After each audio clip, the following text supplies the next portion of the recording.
박사님들 그러면 각 분야별로 혹시 특이한 시상식 같은 게 좀 있을까요? 뭐 프리츠커상 뭐 이런 것처럼 혹시 좀 특이한 시상식? 저희 물리학계에도 물리학계라기보다는 이제 과학계에 유명한 이그 노벨상이라고 있어요. 이그 노벨. 무슨 뜻이죠? 노벨이 노블이라는 게 이렇게 뭐 명예로운 뭐 이런 뜻이니까 고귀한? 이그 노블은 그 반대 말이죠. 아. 명예롭지 않은.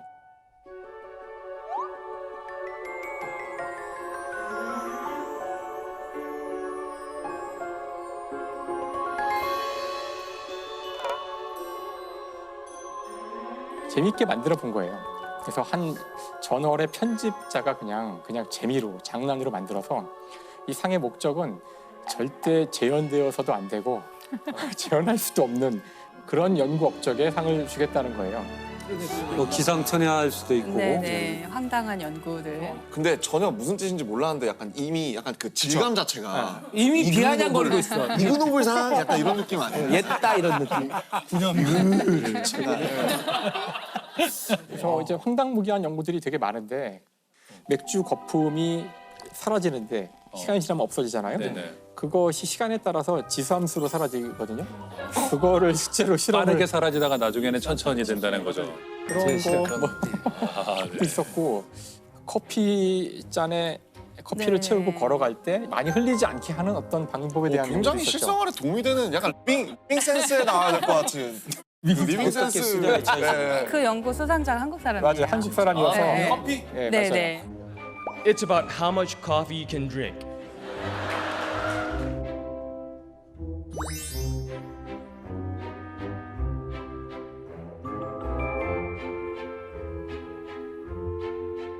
Fluid Dynamics Prize.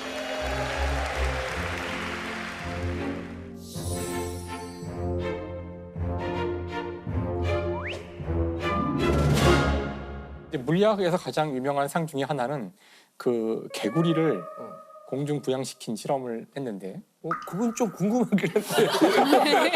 개구리가 떴나요? 왜 개구리지? 그러니까 이제 개구리 같은 경우 그 자석이 충분히 강해지면 밀어낼 수 있거든요.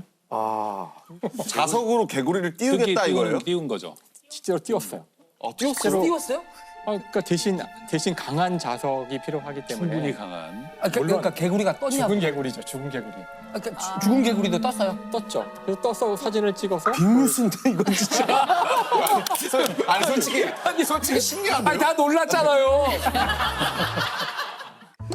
For using magnets to levitate a frog. 인간도 띄울 수 있는 거잖아요. 그런 식으로 인간도 하는 띄울 수 거죠. 있어요. 충분히 강하면. 재밌는데요? 자석만 강해서 그 자석에 밀어내는 힘이 그 물질을 땅으로 떨어뜨리는 중력보다 강하면 근데 모두 알고 있어요. 물리학자는. 네. 자석을 대면 밀어낼 거라는 것도 알고 근데 그걸 있지만 굳이. 그걸 보인 거죠. 해보겠다는 거였거든요. 그러니까 덕분에 저희는 처음 알았어요. 오, 나도- 개구리가 반자성체인지. 굉장히 가치 있는 연구라는 생각이 들면서 이론을 실제로 보여준 거니까. 근데 사실 이 저자들이 또 대단한 것이 결국 이 논문을 쓴 사람은 나중에 노벨상을 받아요. 아 그래요? 안드레이 가엠이라 그래서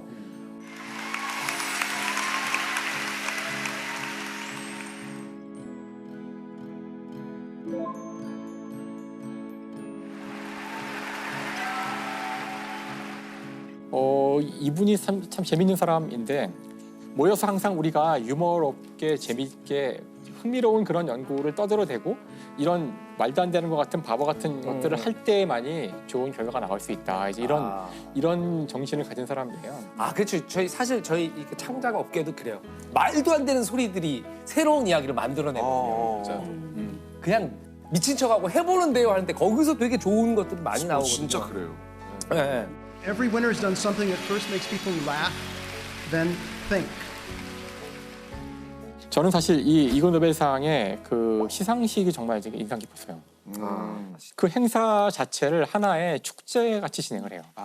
재밌게. 그래서 저도 그거 본 적이 있어요. 1시간 좀 더 되는데 생각보다 재미있거든요. 되게 위트 있는 시상식이구나. 일단 이 시상식을 하버드 대학교에서 하고 그래요? 하버드 대학의 큰 홀, 그렇구나. 굉장히 큰 홀에서 샌더스 홀인가? 큰 홀에서 하고 Please unveil the human aerodrome. 전 과정이 완전히 유머로 꽉 차 있는데 여기 그 참석자들의 노벨상 수상자가 수두룩하게 와요. 오. 그러니까 왜냐면 이게 하버드니까 하버드, MIT가 다 있으니까. 그래서 이게 시작될 때에도 사람들이 막 종이 비행기를 던져서 앞에 나온 사람에 맞추는 걸로 시작하거든요. 그럼 이제 그 낭만적이네. 단상이 종이 비행기로 꽉 차면은 노벨상 물리학상 수상자인 로이 글라우버가 그걸 청소해줘요. 이렇게 이제 와, 청소 복장으로 너무 재밌을 것 같아요. 그렇게 시작을 하고.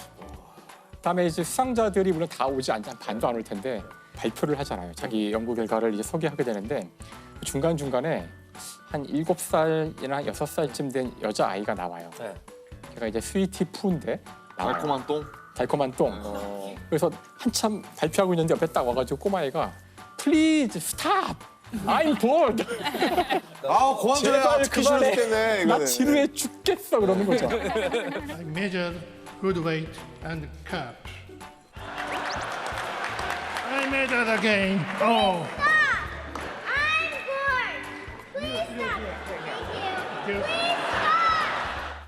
다음에 상금은 그렇게 10조 달러인 적이 있었어요. 10조. 진짜 달러를 주는데 10조 짐바브웨 달러인데 그런 식으로. 거의 5천 원이 안 된다고 알고 있는데 짐바브웨 달러로 준 적도 계란을 있고 못 산다 들었는데. 순금을 준 적도 있어요. 순금. 한 변의 길이가 1나노미터인 금가루네, mil년째. 금가루. 네. 그거는 현미경으로도 안 보이죠. 주고 받은 건 사실은 사실은 있고. 쉽지 않아요, 하기가. 그러니까 그런 식으로 재밌게 하는 거죠. 이호 교수님은 뭐 새로이 해석하고 재해석하고 싶은 상이 있으시다면? 아, 그렇죠. 이제 우리 교수님 뭐 이그 노벨상이 있듯이 다윈상이라는 게 있어요. 아 네. 네네. 뭐 어처구니 없는 실수로 돌아가신 분.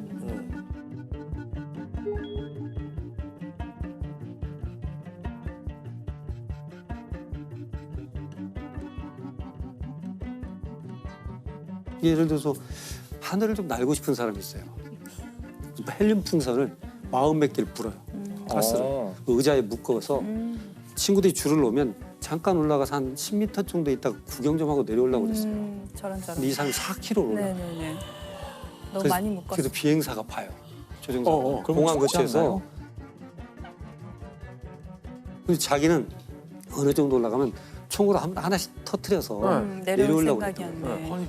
너무 무서운 거예요. 착지는 어떻게 하려고? 그래서 결국 관제탑에 신고가 되고 경찰 오니까 그걸 하나씩 터트려서 내려왔어요. 내려왔어요? 내려왔어요. 그래가지고 이 사람은 다인상의 후보는 못했어요. 왜 죽지 않았기 때문에. 오. 사망하지 않았기 네. 때문에. 그래서 이제 그런 보고도 될수 것들인데 없네.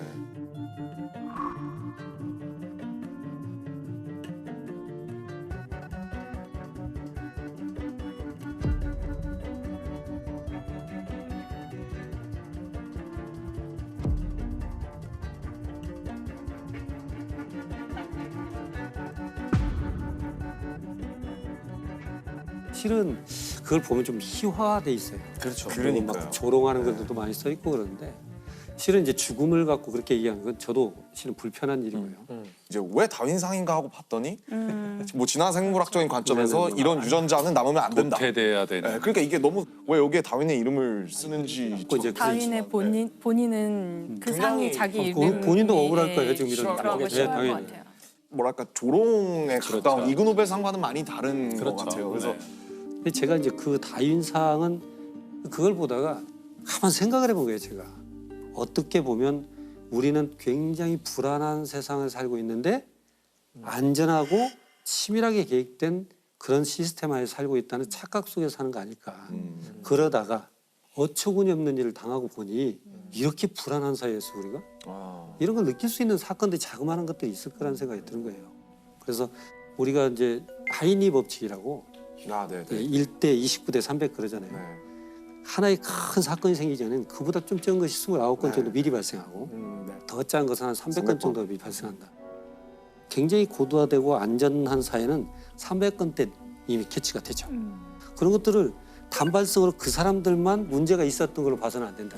그렇지. 그 사람들이 부주의했어.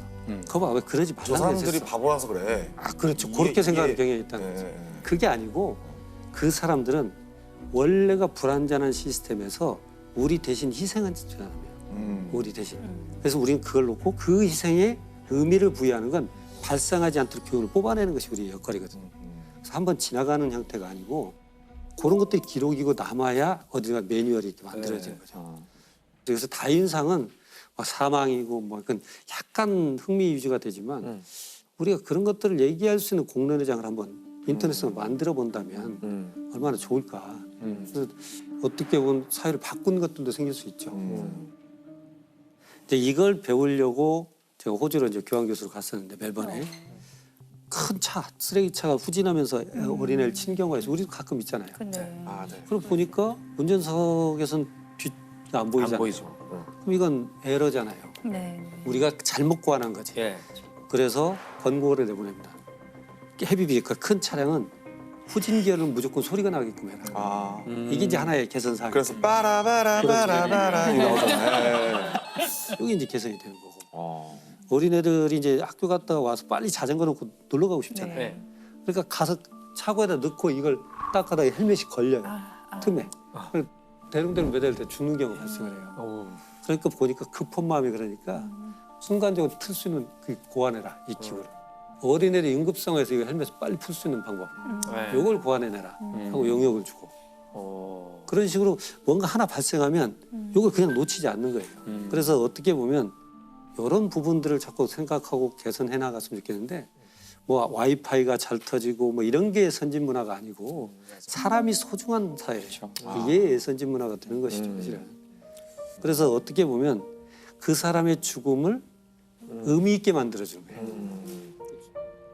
근데 이게 비용 문제이기 때문에 사실 이제 우리 사회가 어느 정도 잘 살게 되면은 그 비용을 이제 치러야 된다고 생각을 해요. 그게 한 사람이라도 구해야 되기 때문에 앞으로 우리가 더 국력이 강해지고 더 부유해질수록 점점 더 이 안전 비용을 지불해야 할 거기 때문에 더 약간 비효율적이고 더 불편한 사회로 갈 거라고 예상을 해야 될 거예요. 네. 만약에 정말 다윈 상황이 아니라 정말 뭐 우리나라든 어느 나라에서든 사실 이런 거를 이렇게 정말 훨씬 더 건전하고 건강한 네네. 방식으로 나올 수 있는 상황이 나오면은 좋을 것 같아요. 그런 상을 만약에 교수님이 만드신다면 그 상의 이름은 뭘까요? 고민을 좀 많이 봤어요. 제가 이름 붙인 것은 식겁상이에요. 식겁했어요. 와, 이런 일이 발생. 나 죽을 뻔했어. 이제 니어미스인데 네. 실은 니어미스라고 발생하기 직전. 니어미스. 네. 네. 근데 그래서 저는 한글로 이제 식겁상인데 우리가 욜로는 있잖아요. 네. 네. 서울대 교수님 말씀하신 게 요도거든요. You only die once. You only live once에서 You only die once. 너는 단 한 번 죽는다. 의미 있게 살아라. 이런 뜻이 있어서 그랬더니 우리 한글말로는 좀 요도 이래서 좀 애매한데 네. 글로 가실까봐 조마조마했는데 결국 가시는군요. 근데 제 생각은 제일 위에 우리가 뭐 인지하지 못했던 허점의 함정에 빠져서 돌아가신 분들의 삶을 의미 있게 만들자. 요도상도 좋은 것 같아요. 그런 면에서. 그 제가 좋아하는 일화 중에 하나가 예전에 아폴로 달 탐사 준비하던 시절에 당시에 이제 린든 존슨 대통령이 나사 건물 방문했는데 거기에 이제 어떤 분이 굉장히 즐거워한 막 이렇게 막 춤도 약간 들썩들썩하면서 즐겁게 일을 하고 계시는 것 같대요. 그래서 뭐 하는데 이렇게 즐거우시냐라고 여쭤봤더니 그분은 이제 건물 청소를 하시는 분인데 사람을 달에 보내는 일을 하고 있습니다라고 답변을 하셨대요. 예. 야 멋있다. 네, 너무 멋지죠. 저는 진짜 멋있다. 그거 정말 되게 중요한 마음가짐이고 또 반대로 우리도 너무 이렇게 조명받는 사람들 말고 그 밑에 숨겨져 있는 수많은 함께 노력해 주신 분들을 좀 기억해 줬으면 좋겠다는 생각이 들었어요. 이제 아폴로 시대에 좀 숨겨진 영웅 중에서 한 분을 오늘 말씀드려 보려고 아폴로 우주복을 만들었던 재봉사 여러분들께 이제 상을 드리고 싶다.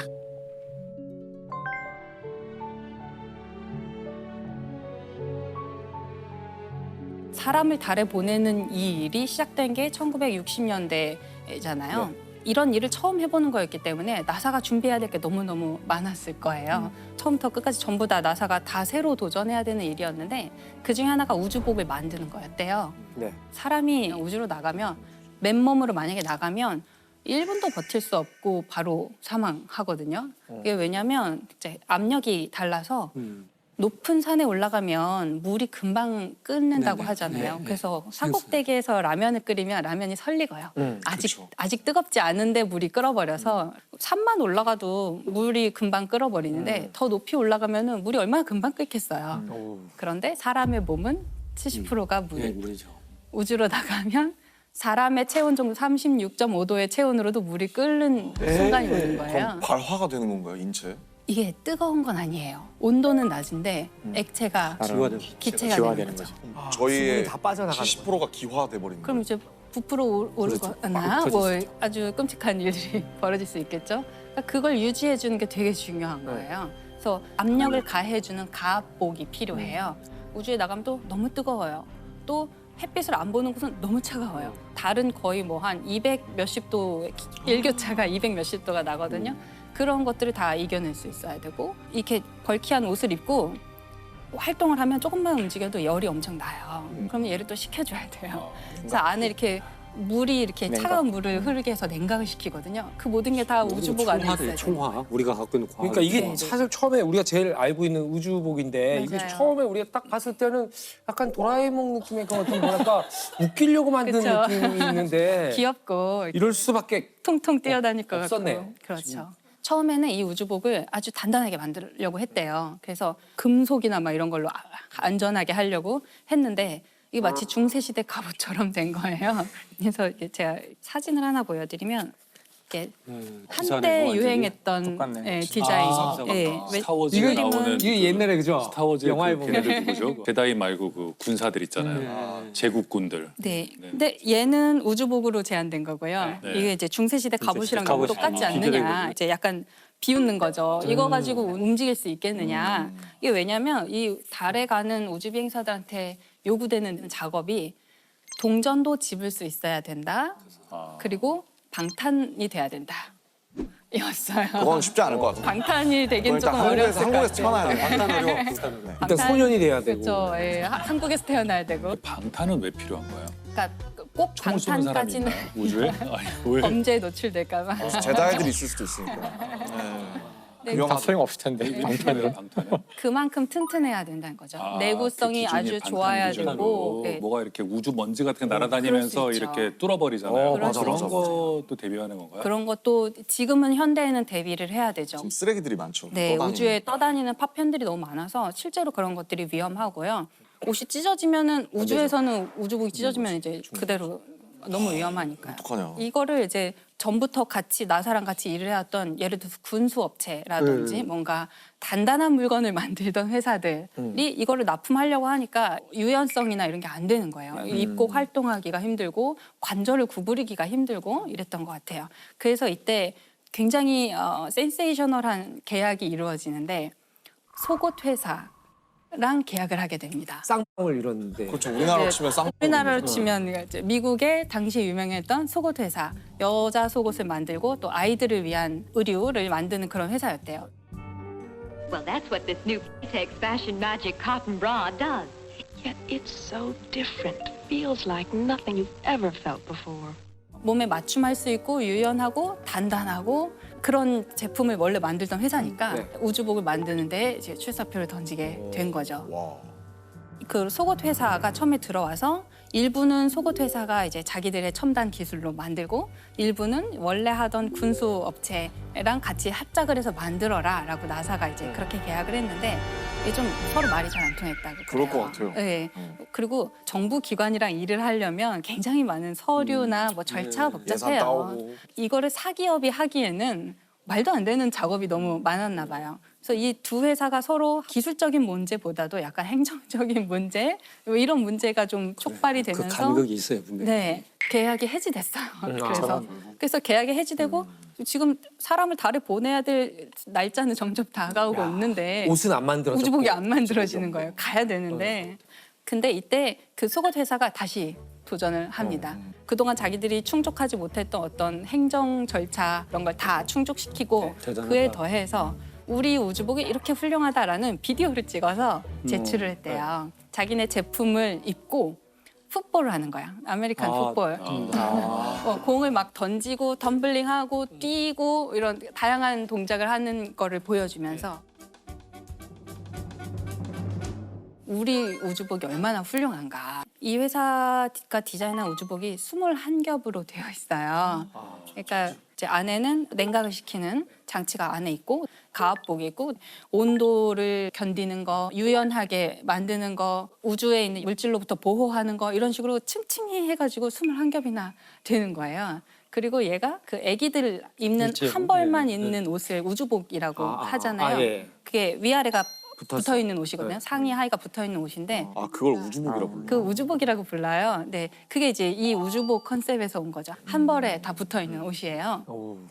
이제 그 자체로 한 사람이 입을 수 있는 옷의 형태여야 되니까 그거를 다 일일이 누군가는 바느질을 네, 해서 네. 꾸며야 되는 거죠. 하더라고요. 완전히 맞춤인 거죠. 이 아폴로 우주복을 만드신 분들이 그 영어식으로 심스트리스라고 부르는데 심스트리스가 이제 뒤에가 여성형으로 끝나잖아요. 뭐 스트리스 할 때. 스티어디스 이런 것처럼. 네. 아 그랬고. 네. 뭐야? 네, 그 네. 그러니까 액트리스, 액터. 네네네. 아, 저는 지금 알았어요. 영어식으로 끝나는 게. 근데 이분들은 심스트리스 여성형만 있는 거예요. 그 솔기를 꼬매는 사람들 여성형만 있어요. 완전히 여성들인데 옷이랑 옷을 재봉을 하면 솔기가 생기잖아요. 이 솔기를 이렇게 접잖아요. 그러면 42겹 이상이 되는 거잖아요. 만약에 네, 솔기를 그쵸. 잘못 네, 처리하면 근데 그런 것들을 되게 잘할 수 있는 장인들을 필요로 했고 그 속옷 회사에서 일하시던 분들을 다 그대로 데리고 와서 장인들이시구나. 그 인터뷰가 있어요. 그 엘리노어 포레이커라는 분이 이제 대표로 인터뷰하신 것이 있는데 나 애기 그 바지를 만들고 있었는데 갑자기 누가 오더니 An engineer came to me and asked me if I would mind trying something else. And I said no. 이번엔 대사이즈야. 아 그쵸 조그만 우주복 만들다가 이제 그래서 뭔지 모르고 괜찮아요라고 했더니 우주복을 만들러 갔다고. 진짜 멋있겠다. 영광이네요. 어찌 보면. 그렇죠. 그분은 이제 역사에 남으신 거죠. 그분들이. 근데 이때 그 재봉하는 게 네, 네. 대단한 기술이었다고 21겹. 하더라고요. 네. 원래 이제 재봉틀은 네, 드르르륵 하고 네, 받고 그렇죠. 가잖아요. 근데 그렇게 하다가는 무슨 일이 일어날지 모르니까 기계를 쓰긴 했는데 한 번에 한 땀만 뜰 수 있게 해서 그게 매듭 뭐가 하나 한 땀이 잘못되면 뭔가 사고가 크게 벌어질 수 있는. 예를 들어서 계기가 이게 가압복이니까 압력을 다 가해놨는데 어딘가 미세한 구멍이 있다. 세버리면. 압력이 쭉 빠져나가고 그러면 이제 우리의 체액은 어떻게 되는 거죠? 증발할 수도 있고. 이게 압력이 높으니까 작은 틈도 평상시에 문제가 안 되더라도 네, 네. 압력 높은 상태는 그게 큰 문제가 돼. 이 솔기가 터지면 안 되고 또 만약에 실수로 핀이 남아 있으면 압력복에 하고. 예. 큰일이 나잖아요. 우리가 사실 옷을 만들 때 핀을 되게 많이 꼽아서 옷을 만들게 되는데 핀이 남아 있나를 확인하려고 엑스레이도 집어넣고 그랬다고 하더라고요. 이 재봉사들도 처음에 정말 일이 막 많았을 때에는 잠을 못 자고 야근을 많이 했다고 하더라고요. 아침에 새벽 5시에 퇴근해서 아침 7시에 다시 출근하는 날도 많았다고 하시더라고요.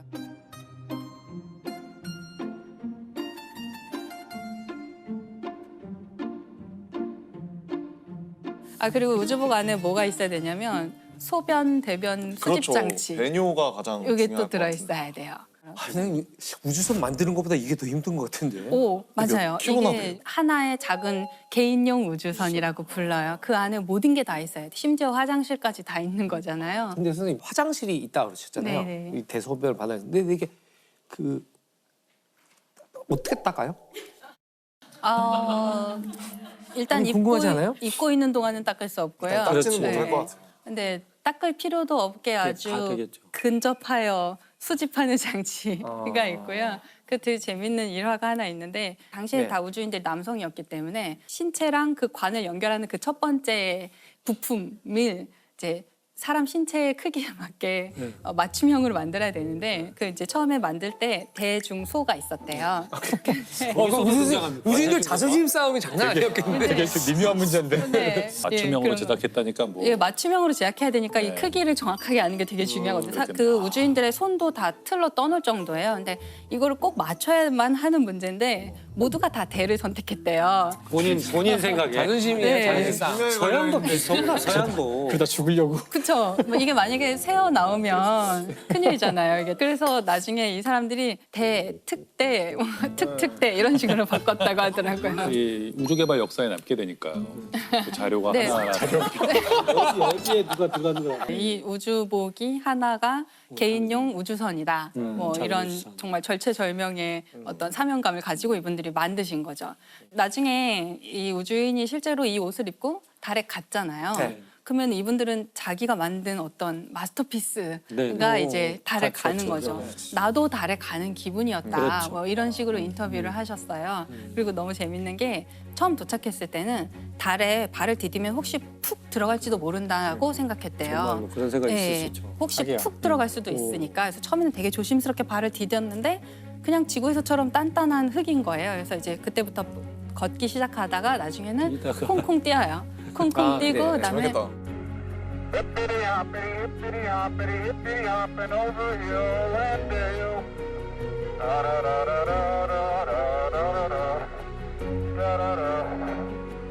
이 심스트리스들은 그 장면 이제 TV 생중계 보고 있다가 제발 그만 뛰어. 혹시나 저러다 터지면 어떡해요.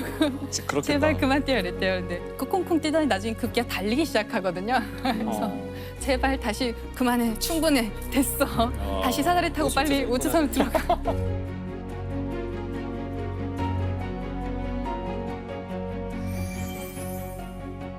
제발 빨리 돌아가라고 했던 완성된 근데 왜 꼭 우주인들이 필요한 건가요? 왜 가는 거예요?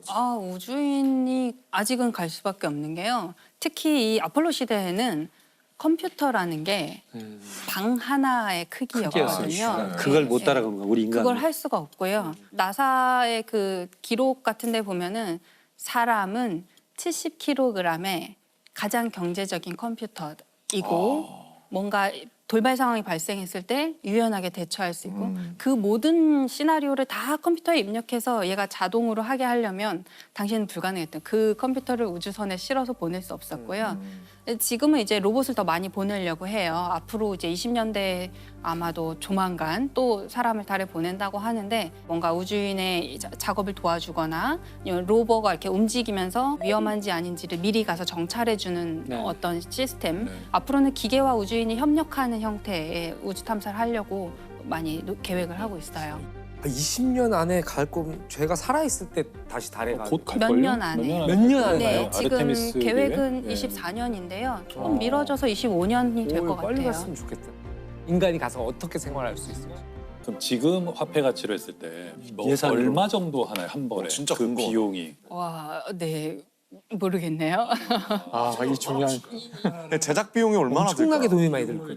한번 상상해 볼까요? 나중에 그 아마 제작진이 찾아볼 테니까 가격을. 그냥 상상하면 재미없으니까 내기를 해서 가장 가까운 사람이 다 가장 먹는 가까운 걸로. 사람이 이기는 걸로. 처음에 부르는 게 이게 앵커인데 누가 제일 먼저 세게 불러줘야 되는데. 일단 수작업을 하고 그다음에 42겹에 그리고 첨단 소재들이 다 들어가고 안전해야 되고 무슨 장치들도 들어가니까. 한 회사가 거의 독점하고 있고 한 10만 달러 정도 하지 않을까요? 너무 싼데. 저는 10억 단위일 것 같은데. 난 40억 정도. 저도 한 20억에서 30억 정도?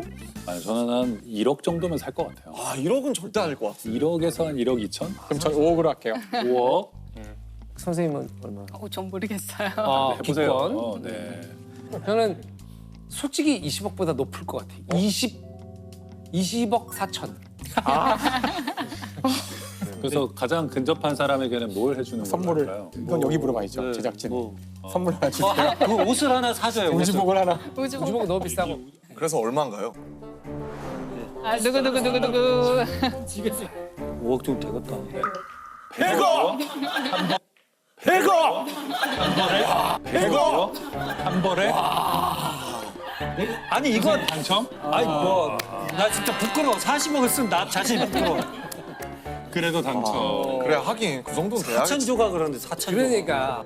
근데 이 결과를 듣고 나니까 1억 쓰신 분이 있다는 게 참.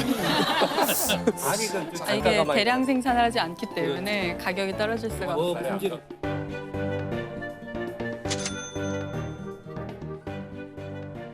우리 결론이 100억이 아니잖아요. 뭐 되게 더 하시려고 했던 것 같아요.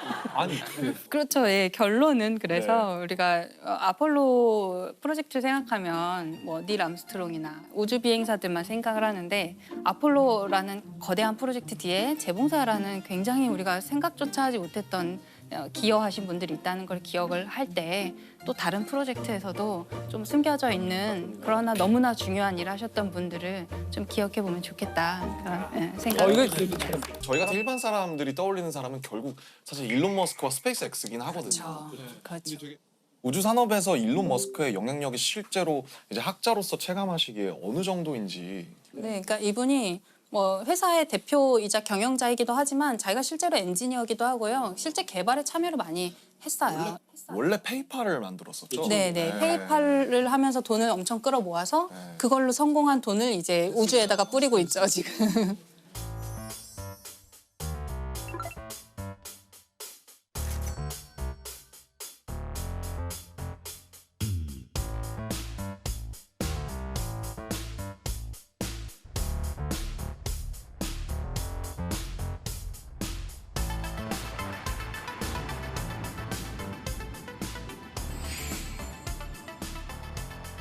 듣기로는 위성을 3,000개를 쏘아 올렸다. 예, 뭐 한 번에 막 수십 개씩 계속 쏴가지고요. 아, 그렇게 많이 돈이 많나? 돈이 많아. 그게 그 스타링크. 네, 그게 스페이스X가 하고 있는 스타링크인데요. 지구 근처에 인공위성을 엄청나게 많이 띄워서 얘로 네트워크를 망을 만드는 거예요. 지구 어디서나 통신할 수 있게 한다 이런 계획이 되게 많이 있고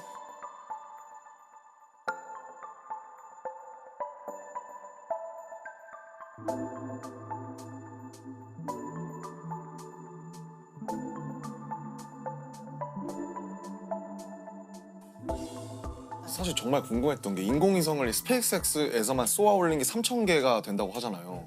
궤도가 커서 그런지 그렇게 여러 국가에서 인공위성을 막 수만 개를 쏘아 올렸을 것 같은데 부딪히거나 그러지 않나요?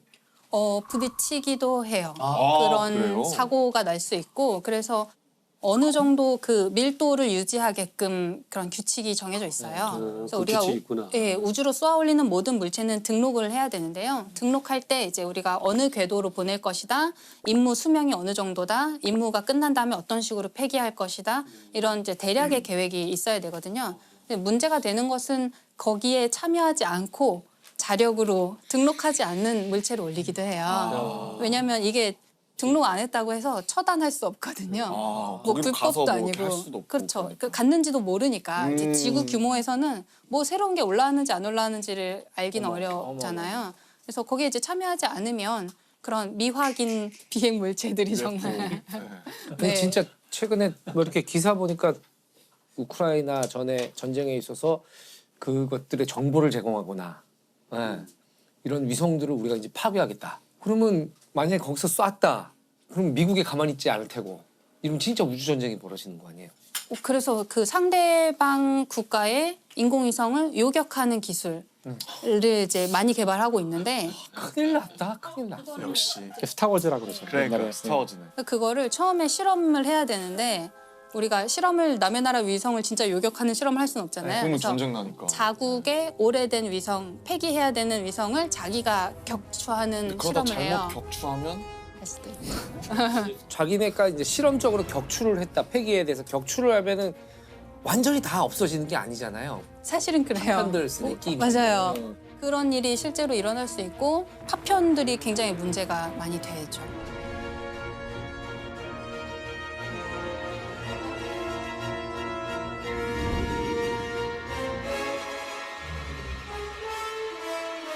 실제로 민가에 떨어져가지고 그러니까 그게 떨어질 수도 있는 거죠. 떨어질 수도 있어요. 대개는 이제 바다로 떨어지게 통제를 하는데요. 애초에 통제가 잘 안 되는 고장난 뭐 이런 경우에는 어디로 떨어질지 통제하기 어렵죠. 자, 그러면은 되게 저는 생소한 말이었는데 일론 머스크가 인류를 뭐 다행성 종족으로 만들겠다라고 네. 선언을 했다는데 그게 이제 일론 머스크 같은 큰 사람이 얘기를 하면 일파만파 전파가 되니까 그런 건데 그렇죠. 일단 트위터를 인수하셨으니까. 네.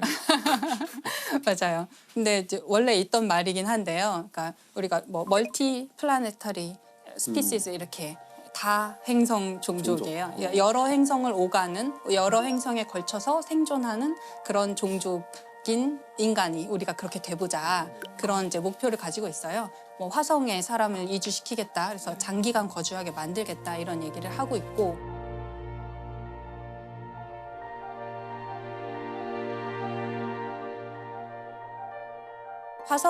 인류를 화성에 보내겠다는 계획을 제안하는 곳은 꽤 있었는데 그중에 가장 잘하고 있고 가장 잘 살아남아 있고 진짜 할 것 같은 데가 스페이스X예요. 그렇구나. 일론 머스크가 50년 내에 화성에 정착촌을 세우겠다. 네. 그게 가능성이 50년 어느 정도 되는 거라고 보세요? 50년은 좀 도전적인 목표일 것 같긴 한데요. 네. 예를 들어서 스페이스X가 제안하고 있는 개념 중에 우주에서 주유하는 게 있어요. 주유요? 네, 기름을 넣는 거예요. 기름 넣는 네. 거. 아. 왜냐하면 멀리 가려면 또 방향을 많이 바꾸려면 연료가 많이 필요한데 연료는 무겁잖아요. 그게 기름이에요? 우주선 연료도? 네, 등유를 쓰기도 하고 고체 연료를 요즘에 쓰기도 하고 아무튼 그런 이제 우주 공간에서 막 돌아다니려면 연료가 있어야 되는데 연료가 무겁잖아요. 네. 그 무거운 거를 우주로 쏘아 보내려면 또 연료가 많이 필요해요. 그렇겠네요. 그러면 또 연료를 많이 실으면 또 무거워요. 이게 이제 로켓 방정식의 저주라고 사람들이 얘기하는 로켓 공식인데 방정식의 저주. 네, 지구를 탈출하기 위해서 드는 연료와 에너지 양을 계산하는 건데요. 연료를 많이 싣고 가고 싶은데 그러면 연료가 또 필요하고 이거예요. 그래서 어디선가 타협점을 어디선가 찾아야 되는데 스페이스 X 같은 데서 제안하는 거는 일단 띄워요.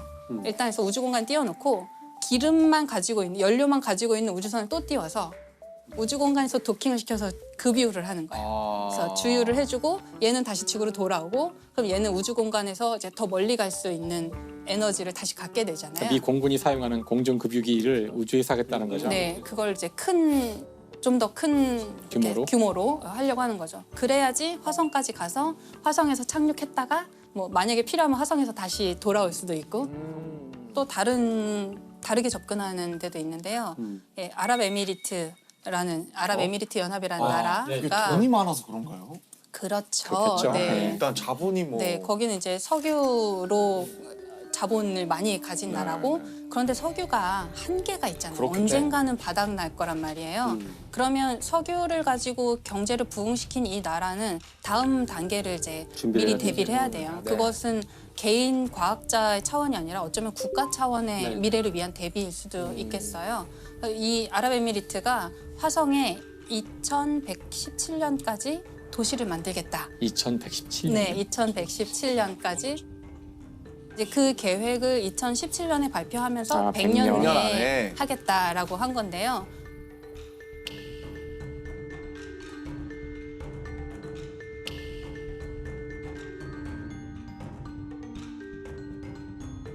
국가 차원에서 굉장히 우주 탐사를 갑자기 막 속도를 엄청 빠르게 진행시키고 있어요. 인공위성을 띄운 지도 사실 얼마 안 된 나라거든요. 그 인공위성 띄울 때 우리나라 기업에서 기술을 되게 많이 전수해줬거든요. 외부의 도움을 되게 많이 받았던 완전 우주 탐사에서는 신생 국가인데 갑자기 화성에 사람 보내겠다라고 하니까 사람들이 웃었을 수도 있잖아요. 근데 지금 벌써 화성에 탐사선 보냈고요. 아, 보냈어요? 네, 진짜요? 몇 년 만에. 그러니까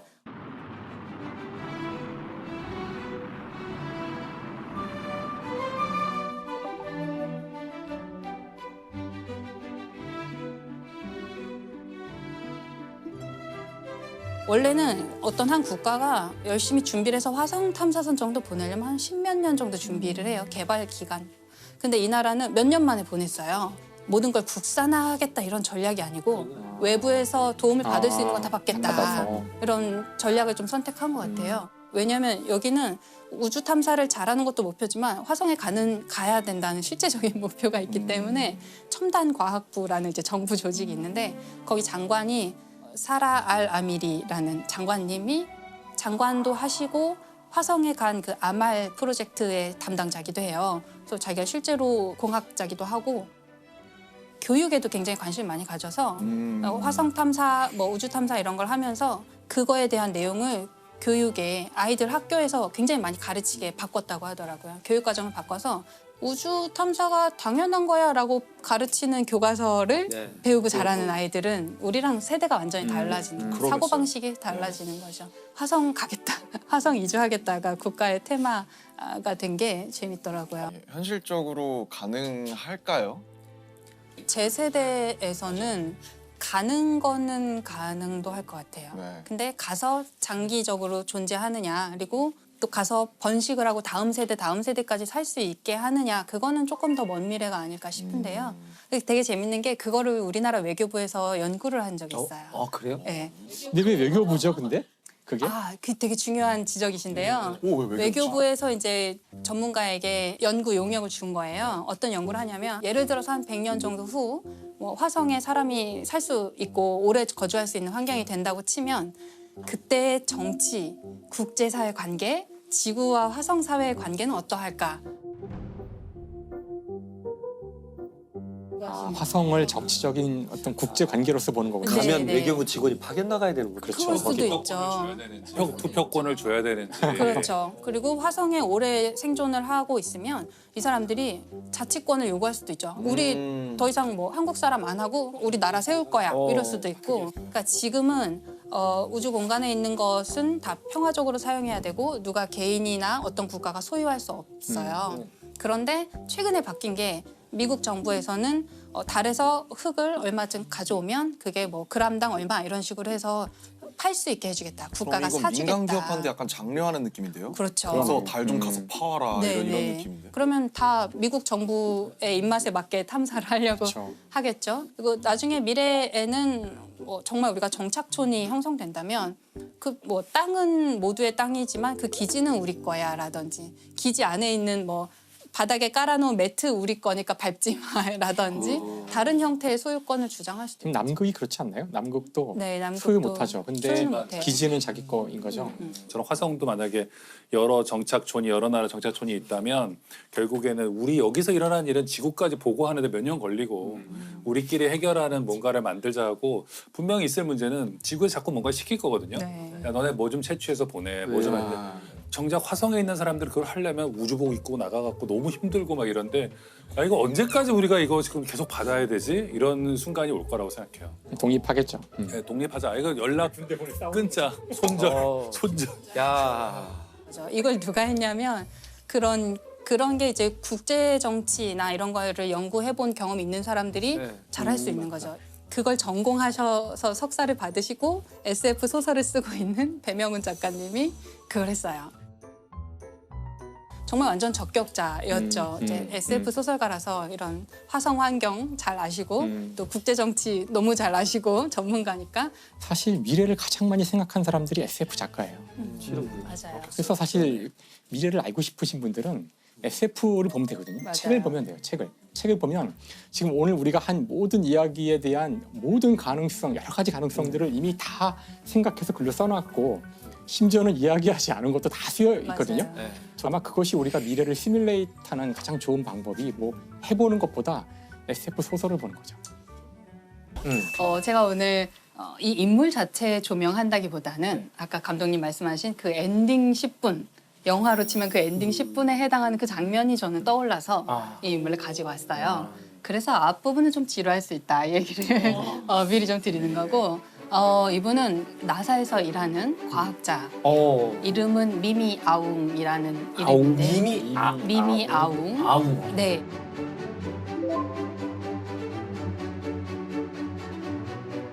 이제 미얀마 분이시고 미국에서 오랜 세월 동안 근무하셨었고 놀라운 기술을 가진 공학자인데요. 요즘에 우리가 화성을 탐사하는 로버를 보내고 거기에 화성에 헬리콥터도 보냈어요.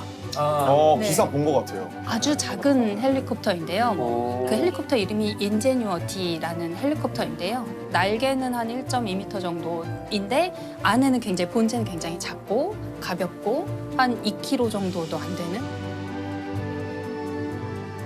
아니 저는 화성에 헬기를 보냈다가 다시 이륙시켰다라는 게 생각보다 업적이 상당히 미미하다. 미미한. 근데 그게 어느 정도 어려운 일이고 그리고 그게 왜 중요한 건가요? 거기서 헬리콥터를 띄우는 게?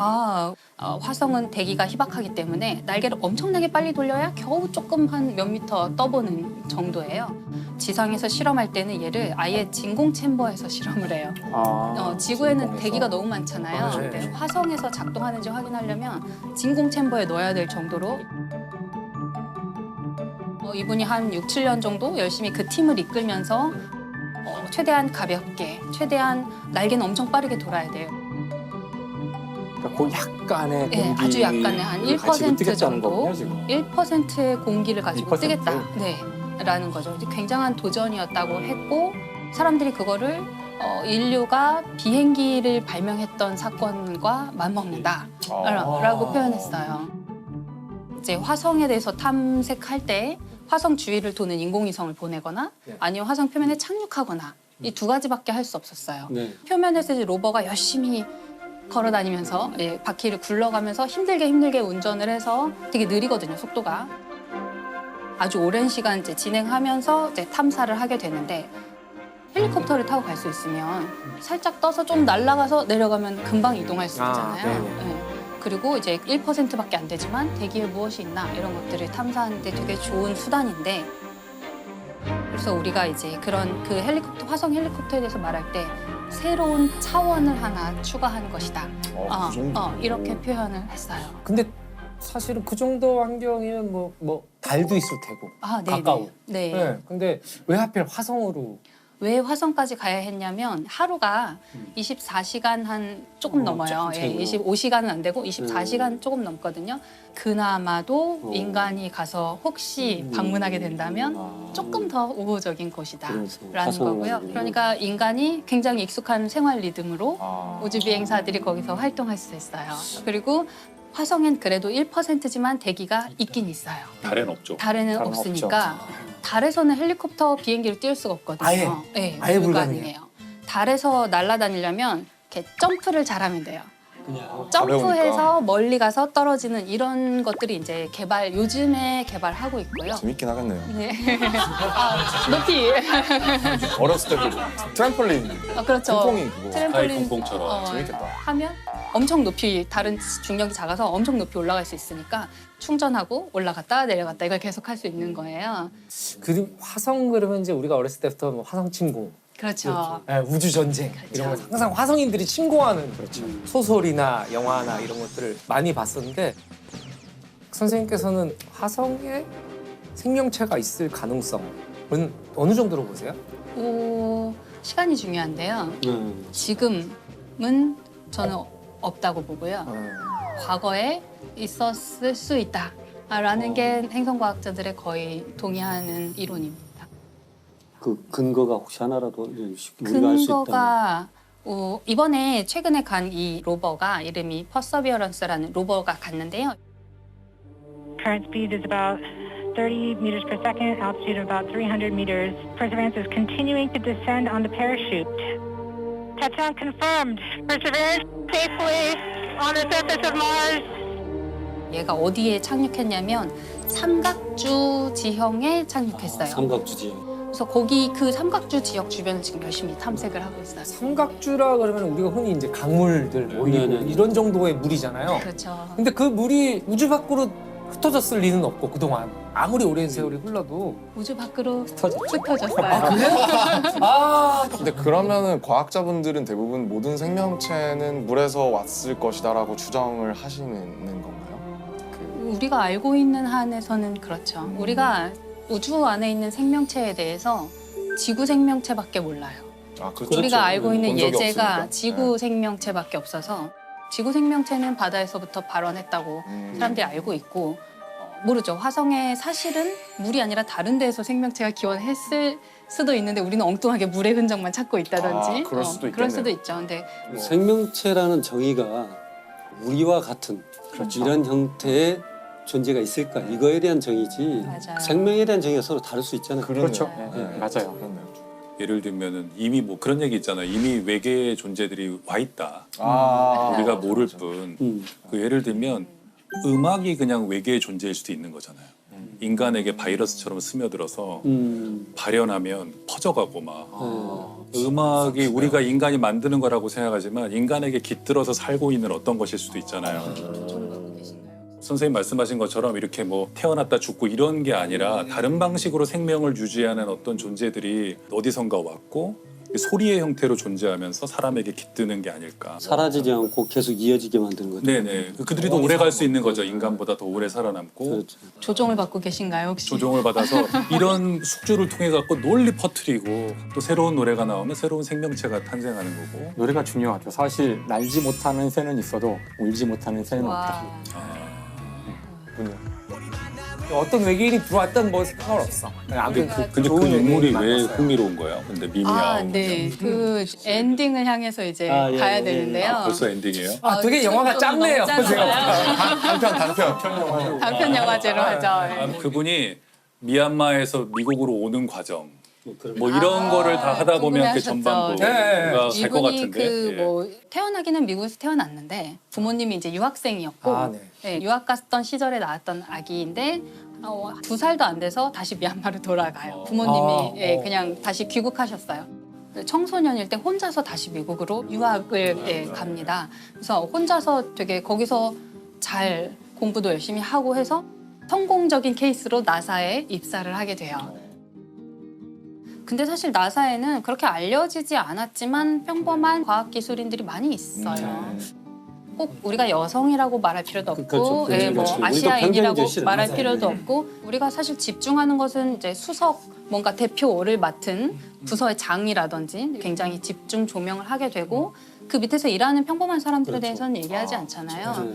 어쩌면 그분도 그냥 평범한 어떤 직원이었던 거예요. 근데 이분이 이제 자기 커리어를 착착 잘 쌓아서 부서장 정도 되는 그 특정 관측기기의 장을 맡게 됐고, 그 열심히 해서 성공을 해낸 거예요. 이분을 제가 이제 처음 알게 된 것은 그 화성에 헬리콥터가 도착해서 헬리콥터 첫 비행 시연을 하는 것을 유튜브로 당시에 라이브 중계를 했거든요. 그렇죠. 생중계를 보고 네. 있었는데 같은 옷을 이제 맞춰 입은 팀원들이 옷을 맞춰 입고 그 관제실로 보이는 곳에서 이렇게 신호를 계속 기다리다가 성공했어라는 신호가 왔을 때 와 이렇게 다 같이 환호하는 그런.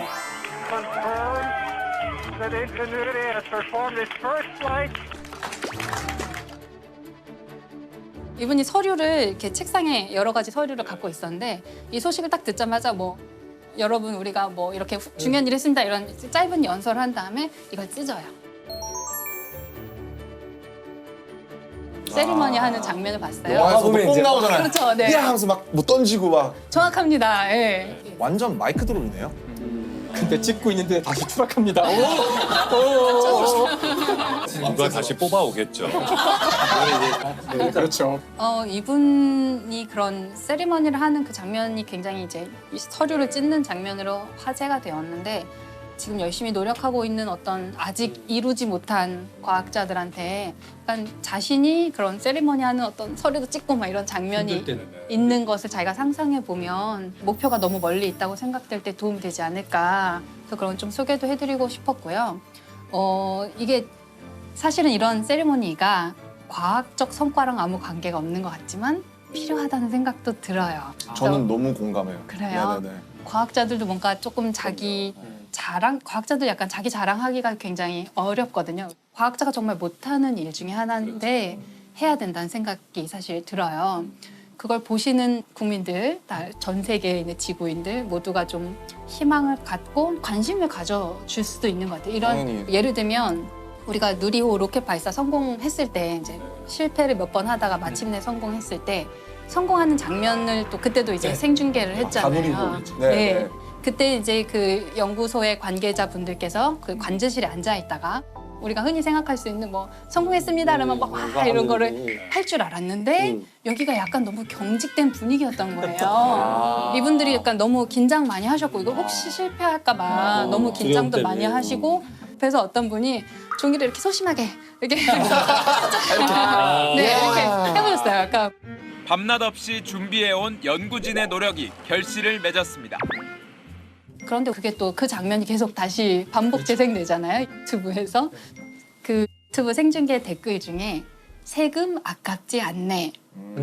이게 있어요. 이 짧은 몇 마디 네. 아주 짧은 문장인데 그 세금 아깝지 않네가 아주 그냥 과기부와 연구원과 아주 여러분들에게 너무 희망을 줬거든요. 그래서 이렇게 하면 국민들이 승인해 주시는구나. 그리고 우리가 다음 일을 할 때 또 그래 니네 개발해봐.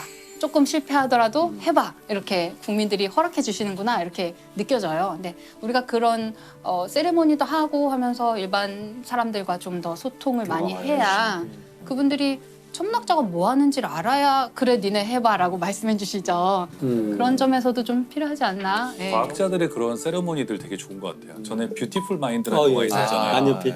거기서 이제 노벨상을 받게 되었다 이런 게 딱 정해지니까 그 교수 연구 휴게실이죠. 어느 대학이나 그런 게 있잖아요. 교수 휴게실에 있던 그 교수들이 모두 자기 쓰던 만년필을 빼서 이렇게 그분한테 자기 만년필을 다 주거든요.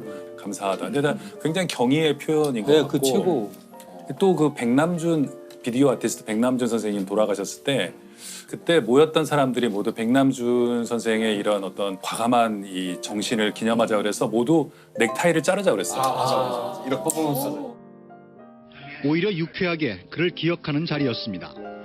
장례식은 옆 사람의 넥타이를 자르는 깜짝 퍼포먼스로 마지막을 장식했습니다. 지난 1960년 청년 백남준이 피아노 연주 도중에 갑자기 존 케이지의 넥타이를 자른 퍼포먼스를 제안한 것입니다. Really want a refund on your tie? Namjoon will pay you when you see him next time. 장례식에 참석한 문화예술계 인사 400여 명은 이렇게 웃으면서 고인과 작별했습니다. 근데 그때 그거를 좀 어느 정도 알고 오신 분들은 넥타이를 싼 걸 메고 오셨는데 예상 못하고 추도식에 참여했다가 뭐 자르는 거야? 그래서 다들 오면서 잘라가지고 네, 하지만 그 장면 이렇게 보셨죠? 딱 그게 영상으로 보면은 다들 굉장히 어떤 의미에서 좀 즐거워하기도 하고 약간 쾌감도 네, 느꼈을 그렇죠. 것 같아요. 이게 백남준의 정신에 딱 맞는 그런 그렇네요. 퍼포먼스였어요. 그런 말 있거든요. 야, 나 혹시 죽으면 이거 내 장례식에 상영 좀 해줘. 내 인생의 내 유행 연설 명장면. 이거 좀 틀어줘. 그렇군요. 근데 굉장히 기발한 얘기였어요. 왜냐하면 우리가 자기 장례식에 대해서 생각은 하잖아요. 누가 올지 뭐 관이 뭔가 생각하는데 어떤 영상을 틀지를 생각하는 거잖아요. 그렇죠. 앞으로 요즘 이런 세대는 시대가 오겠는데요. 영상이네요. 내 장례식에는 이 장면을 틀어줘. 이 음악을 틀어줘. 혹시 틀고 싶은 영상이 있으실까요? 각자? 인생의 마지막 장면. 네. 지금 영상을 풀어야 돼. 지금 버전으로 여태까지 이런 거 안 정해놓으면 알쓸신잡 틀어요. 정해놓고 유언을 남겨야 우리가 원하는 걸 틀지 아니. 저는 광고도 있어야 돼 그래. 대한민국 최고의 물리학자 김상욱 교수와 함께 인류를 위한 선물이라 할 수 있겠군요. 농담이에요. 요즘 초등학생들은 김상욱 교수님이 병따개 발명하시죠. 맞아. 잘못하면 그러니까 멋진 장면을 하나 잡아야겠네. 멋진 장면을 정해서 이렇게 딱 지정을 해줘야 되겠다. 이건 장례식장에는 약간 유머가 있으면 사실 더 좋거든요. 맞아요. 훨씬 세련돼요. 저도. 네. 선생님은 어떤 영상을? 그것이 알고 싶다가 아니겠죠. 알고 싶은 게 없어요. 저는 그런 건 있어요. 지금도 제가 우리 전북대학교 병원 장례식장 지하에 부검실이 있어요. 부검실 바로 한 칸 너머에 수많은 냉장고에 안치실이 있어요. 그러니까 저는 거길 지나서 부검실을 들어가요. 그러니까 제가 아마 사망하면 우리 식구들은 디스카운트가 되기 때문에 우리 거길 모실 거예요, 제가. 그럼 전 냉장고에 들어가 있고 그날도 어김없이 벽 너머에서 누군가가 부검을 하고 있을 거예요. 그때 내가 그러죠. 슬퍼하지 마라. 내가 저쪽에 있더라도. 그리고 참 독특하게 경험했던 건 제가 호주 이제 빅토리아 멜번 법의학연구원 가서 깜짝 놀랐어요. 시신을 처음 갔는데 피부가 여기저기 떨어져 나가고 뭐 이상해요. 봤더니 미리 사전 동의를 해놓으면 사인과 무관한 피부를 다 뗐어요. 그 연골도 다 떼고 각막도 다 떼고 그래서 그걸 기증을 해요. 하고 그 다음에 네, 그리고 이제 사인 부검을 하지만 1년이 되면 그 가족들을 다 초대를 해요. 네. 그래서 지금 연골과 뼈는 어디에 몇 사람한테 화상 환자한테 어떻게 하고 이걸 전체 보고를 해요. 그래서 그 법의학연구소 뜰에서 전체 파티를 해요. 그렇게 해서 그게 죽음이 끝이 아니라는 거. 그렇게 이어져 가고 있다 생명에서. 참 이런 구조가 난 참 아름답다 이런 생각을 했어요. 너무 놀라운 건 멜번의 그 법의학연구소는 시내 한가운데 있어요. 굉장히 고급 아파트 옆에. 국립박물관 옆에. 그런 걸 이해를 해주고 그런 문화가 좀 다른 것 같아요. 이게 만약에 이 미미 아웅 이분이 그럼 헬기를 띄우는데 실패했어요. 그러면은 이분은 지금 언급도 되지 않았을 테고. 아니에요. 다음 비행에 성공했을 거라고 저는 생각합니다. 근데 이제 네.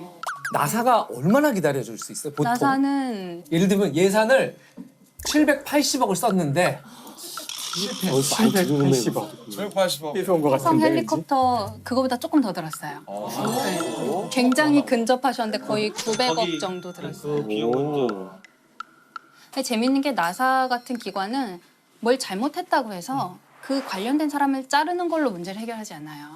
왜냐하면 이 사람이 실패를 했잖아요. 가장 잘 알고 있는 사람이에요. 뭘 하면 그러네. 실패하는지 이렇게 하면 안 된다는 걸 몸소 경험한 그 문화가 사람. 참 멋있어요. 그 문화가. 그 그래서 문화가 참 좋아요. 그 사람을 거기 그대로 앉혀놓고 네가 잘못한 거 네가 해결해. 만약에 도움 필요하면 외부의 사람 다른 도움을 받더라도 네가 잘못한 거 네가 해결할 수 있게 좀 기다려주는 그런 분위기가 있어요. 너무 부럽다. 네, 우리는 사실 아직 그 정도는 아니고 우린 만약에 문제가 생겼다 그러면 담당자를 자르면서 시작하잖아요. 사임하죠. 네. 책임지고 사퇴, 네, 사의 제가, 표명 뭐. 제가 사퇴하겠습니다로 이제 모든 문제를 마무리해버리는 경향이 있는데 우주 탐사나 이런 과학에서는 그 사람이 없어져 버리면 너무 손실이 커요. 이걸 계속 개발해 왔는데 이분이 갑자기 딱 끊겨서 사라져 버리면 굉장히 큰 손실이거든요. 그래서 이분을 계속 믿고 기다려주고 이분이 더 잘할 수 있게 기다려주는 편이에요. 그래서 그 제임스 웹 우주망원경이라고 작년에 이제 굉장히 크고 좋은 우주망원경 하나 우리가 새로 띄웠는데 이 우주망원경이 굉장히 오랜 시간 걸려서 개발이 완성됐어요. 처음에 시작했을 때에 비해서 한 20몇 년 걸려서 지연되고 또 지연되고 해서 개발비가 어마어마하게 많아지게 되겠죠. 눈덩이처럼 인건비가 불어나잖아요. 근데 그걸 계속 설득하는데 성공했고 설득했을 때 설득 당해 주시고 20몇 년을 계속 기다려서 마침내 그 인류에게 우주에 우리가 처음 보는 사진들을 얻을 수 있게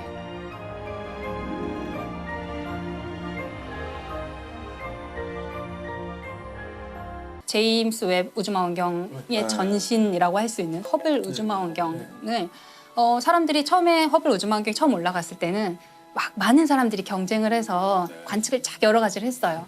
그러고 나서 허블 우주망원경의 수명이 아주 상태가 너무 좋아서 임무를 연장시키고 하다가 나중에는 아주 엉뚱한 제안을 누가 한 명이 해요. 아무것도 보이지 않는 곳을 한번 보자.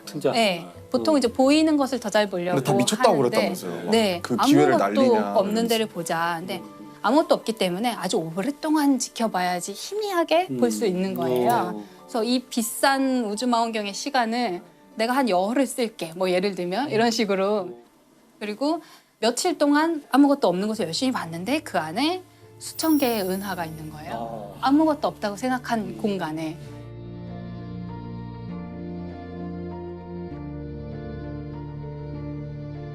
그래서 그 다음에 이제 이 프로젝트가 점점 더 깊은 우주를 계속 보려고 시도를 합니다. 아무것도 없는 빈 공간이라고 생각했는데 들여다보면 안에 은하가 또 수천 개 있고 아무것도 없다고 생각해서 봤는데 들여다보면 또 거기 은하가 수천 개가 있고 그 은하 하나에는 또 수천 개의 별들이 있거든요. 너무너무 우리가 알지 못했던 깊은 우주를 지평을 완전히 넓혀주는 거고 두세 시간 쓰는 것도 그렇죠. 경쟁해서 쓰는 건데 열흘을 보이드를 찍겠다 그랬으면 저 사람 뭐 머리가 어떻게 된 거 아니야? 막 그랬을 거 아니에요 진짜로. 당연히 그런 반발이 있었겠죠. 네. 근데 누군가는 아마 그 가치를 알아주는 사람이 한번 해봐라. 있었을 것 같아요. 믿고 해봐. 사실 우리가 그 실수나 실패에 대해서 관대할 맞아요. 필요가 있는데 맞아요. 실수나 실패는 당연히 있을 수밖에 없어요. 그렇죠. 이 일의 성격상 아까 같이 한 번도 본 적이 없는 것을 보거나 한 번도 띄워본 적이 없는 기계를 띄우는 이런 상황에서 처음 해보는 거니까 수많은 실수와 실패가 있게 마련이라서 저희끼리 농담으로 365일 가운데 364일을 실패하고 이제 하루를 성공하는 게 과학 기술이거든요. 그래서 실수하는 건 당연하기 때문에 더 중요한 것은 실수를 하는지 안 하는지가 아니라 좋은 실수를 하는지 나쁜 실수를 하는지가 더 중요한데 그걸 가르는 것이. 그러니까 좋은 실수를 하기 위해서는 첫 번째 실수를 숨기지 말아야 돼요. 그렇죠. 다른 사람한테 숨기지 않는 것은 물론이고 여기서 더 중요한 포인트는 자기 자신도 속이지 말아야 돼요. 자기 합리화? 자기 자신도 속이고 싶을 때가 있거든요. 아, 그럴 것 같아요. 그렇죠. 예, 과학기술계 자기 그런 사건들이 자신을 있었죠. 속이면 안 되고 그다음 두 번째로 중요한 것은 실수가 이제 시작되는 시점들이 이거 잘못했나? 이럴 때 그 실수를 끝까지 완벽하게 완수해야 돼요. 제대로 실수해야 돼요. 실수인 줄 알면서도 실수가 끝까지. 진행될 때 이거 뭐야 하고서 아니면 숨기거나 그만두는 게 아니라 어차피 지금 안 됐을 때에도 정신을 차리고 그 전 과정을 기록을 해야지만 이 실수가 반복되지 않거나 또는 이 실수가 아닐지도 모르는데 그렇죠. 섣불리 판단한 거거든요. 그래서 실수를 제대로 저지를 것. 그래서 이것이 저희가 보통 이야기하는 실수를 잘하는 좋은 실수를 하는 방법이에요. 그 아까 실패 말씀하셨는데 문화예술계도 그런 게 있어요. 그러니까 예술가들을 지원하는 다양한 곳들이 있는데 괜찮은 나라와 괜찮은 문화를 가진 곳일수록 결과를 즉각적으로 요구하지 않아요. 네네. 그냥 그 아티스트가 와서 우리 기금을 받고 1년 동안 왔다 가고 10년 후에 결과가 나와도 그때 반영하면 되잖아요. 우리 출신의 누군가가 이런 훌륭한 소설을 썼다. 그런데 그런 문화가 없는 곳일수록 와 있는 동안에 왜 아무것도 안 해? 이 사람 와 있는 동안에 지역 주민에게 뭐 교육도 좀 시키고 소설을 써서 결과물을 내지 않으면 예술가가 놀고 먹는다고 생각하는 거죠. 세금을 낭비했다고 생각해서 마치 그런 것 같아요. 그러니까 우리가 대학을 평가하는 기준이 취업률로 이제 평가를 하잖아요. 그렇다면 예체능은 취업률에선 쓸모없는 곳이에요. 대학을 취업률로만 평가한다는 것은 마치 그 한 나라의 가치를 거기 있는 사람들의 출생률로만 평가하는 거랑 마찬가지죠. 무언가 그 창조적 결과가 나오기 위해서는 때로는 상당히 많은 시간들이 필요한 언제 나올지도 모르고 그런 사람들한테 가장 중요한 것은 먼저 기다려주는 그런 태도가 있어야 되지 않을까. 혹시 달에 묻힐 기회를 누가 준다면 선택하시겠어요? 달을 요즘 연구하고 계시잖아요. 죽은 다음에 가는 거군요. 네. 의향이 있습니다. 네, 새로운 질문이네요. 달에 묻어드리겠다. 달을 평생 연구해 오셨으니 저희 과학자들이 이번에 떠나는 우주선에 유해라던가 아니면 뭐 이렇게 만들어서 달의 어떤 분화구에 굉장한 영광이고요. 분화구가 아니라 뭐죠? 그 크레이터라고 하나요? 크레이터에 그 실제로 명왕성을 발견하신 톰보라는 천문학자의 유해가 명왕성 가는 탐사선에 실려서 갔고요. 아직 가고 계세요? 도착하셨는데 이제 거기 착륙을 못하고 계속 가고 계세요. 지나서 이미 명왕성인데 하고 계속 저기 묻혀야 되는데 잠깐 아저씨 잠깐만요. 세워주세요. 스톱. 다음 정거장은 몇 학번이? 또 별에 다른 행성에 묻히는 것도 영광스러울 수 있는데 후손들이 추석 때 좀 힘들겠네요. 달을 보면 너무 되죠. 좋죠. 달을 보면 되죠. 제사를 안 지내도 되고 달을 성묘를 보려. 오지 않아도 되니까. 할머니 저희 계신다. 인사드려라.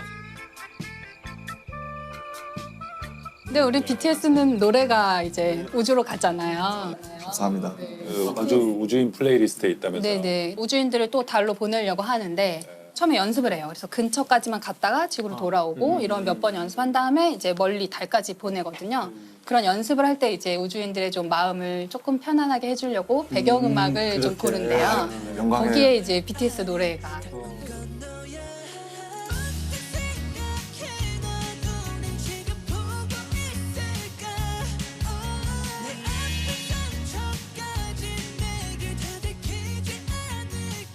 또 우주 테마 곡들이 있으시잖아요. 진영 노래 중에 문이라는 노래가 있고 그리고 콜드플레이랑 같이 했던 노래는 마이 유니버스라고 그런 게 있어서 가사들이 보면 전혀 고증은 안 돼 있죠. 천문학에 대한 고증은 전혀 안 돼 있고 오로지 낭만과 오로지 우주인들도 원하지 않을 거예요.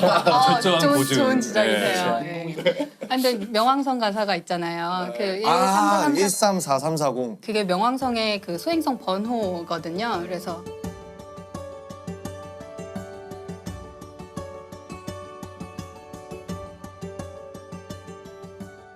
이제 그거를 평소에 아는 사람들은 BTS 노래 제목만 딱 보고 명왕성 얘기, 슬픈 얘기 하겠구나. 가슴이 아프더라고요. 영왕성이 내쫓겼다 그래서.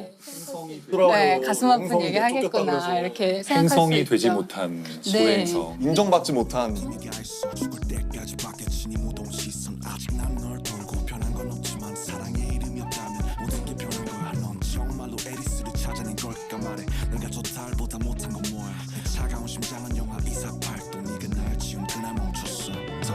저는 사실 그게 왜 명왕성이 행성에서 다른 걸로 분류된 게 왜 그렇게 슬픈 일인가 조금 이상하기는 해요. 왜냐하면 뭔가 미술관에 있는 작품이 아. 뭔가 이제 이거는 제도권에서 인정하는 예술일 수 없다라고 밖으로 내쫓긴 느낌? 저는 어렸을 때 외웠기 때문이라고 생각해요. 수금지와 목토, 천의 이렇게 명으로 끝나야 되는데 명으로 끝나야 되는데 과학계가 결정을 내린 거야. 명은 빼라. 그러면 나의 어린 시절은 뭐가 되고 막 이런 거 있잖아요. 그렇죠, 그렇죠. 수금지와 목토 천혜 뭔가 근데 사실 명왕성은 신경 쓰지 않아요. 바로 그게 포인트죠. 네, 명왕성 사람들이 입장에서는 나를 그렇죠. 뭐라고 부르는지. 제가 이래서 뭐라고 과학자들 하면은 이상한 거예요. 왜 명왕성 입장을 자꾸 생각해요? 우리가 서운하다는데 명왕성을 왜? 인본주의. 제가 인본주의, 이분들은 일단 공감할 수 있는 사람이 물본주의. 있다는 게 너무 좋은 것 같아. 이게. 근데 저는 반대로 다행이다. 그 위로를 해드리고 싶은 거예요. 명왕성을 우리가 행성이라고 부르지 않는다고 해서 무슨 큰일이 일어난 게 그렇죠. 비극적인 그렇죠. 사건이 전혀 아니라는 것을 다만 이제 우리가 부르는 이름이 바뀌었다 뿐인 너무 거죠. 길어요. 아. 그리고 숫자니까 너무 정이 없어요. 아니, 과학자들 너무해요. 왜냐하면 제가 하고 싶은 말이죠. 그 지금 134, 340 같은 거 너무 죄수 번호 같잖아요. 무슨 레미제라블의 뭐 이런 막 24601. 그건 우리가 발견한 소행성들에 붙이는 일련 번호일 뿐이에요. 너무하잖아요. 이름을 네. 뺏었을 뿐만 아니라 1번은 일련 번호를 붙여주다니. 아니라니까 이 문화의 간극이 있다니까 이게. 큰 간극이 있다. 위대한 과학자 미미 아웅 이분의 얘기를 들어봤고 여기 선생님들은 미미 아웅 이분의 얘기를 들으면서 어떤 생각이 드셨어요? 영화로 만들기엔 좀 부족하다. 시련을 좀 찾아내야 될 것 같다. 만약에 정말로 영화나 소설로 만든다면 네. 알려지지 않은 어떤 분명히 시련이 있을 텐데 그런 디테일들을 좀 추가해야 될 것 같다. 그러니까 꼭 큰 실패가 아니라 프로젝트 실패가 아니더라도 내적인 실패도 있을 수 있거든요. 그렇죠. 있으면 훌륭한 이야기가 될 것 같다. 특히 마지막 엔딩은 매우 적절하다. 네. 제가 더 훌륭한 사람이 돼서 그분을 인터뷰를 언젠가 아, 정보를 모아보겠습니다. 분명히 있으실 것 충분히 같아요. 뭐 당장이라도 하실 수 있을 것 같은데요. 네. 누구에게나 다 그런 영화 같은 사건들이 있잖아요. 네. 우리가 아직 발견하지 못했을 뿐이죠. 근데 제가 초등학교 4학년 때 친구네 외갓집에 놀러 간 적이 있었는데 굉장히 산속이었고 암흑천지에 전 도시에서만 자라가지고 티가 나지 않습니까? 도시에서만 도시 자라서 남자. 그런 것 같기도 하고. 원래 밤이라는 게 이렇게 어두운 거, 이 어둠이 이렇게 공포스럽다는 생각을 해본 적이 없거든요. 근데 지금 말씀하신 그런 종류의 충격을 다룬 소설이 있어요. 네. 밤의 전설일 거예요, 제목이. 밤의 전설.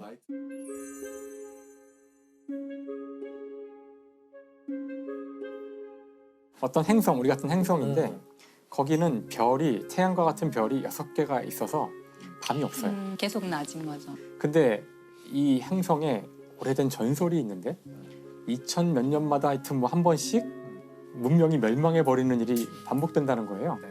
근데 왜 그런지는 모르는데 천문학자들이 연구를 해보니까 2000 몇 년마다 한 번씩 그 정렬이. 일식이 일어나면서 밤이 오는 거예요.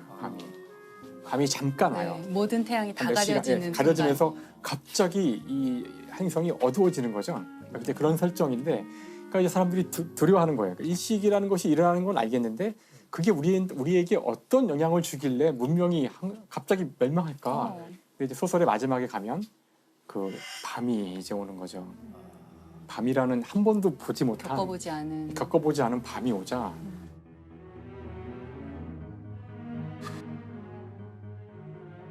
그러니까 서서히 이제 어두워지면서 그 순간 별이 처음으로 별이 쫙 보이는 건데, 그러니까 우리가 그 지동설 때 깨달았던 또는 그 갈릴레오의 관측 이후에 깨달았던 걸 이 사람들은 그 순간 한 순간에 깨닫고 느끼고 충격받고 이래가지고 불을 지르고 막 사람들이 미쳐 날뛰다가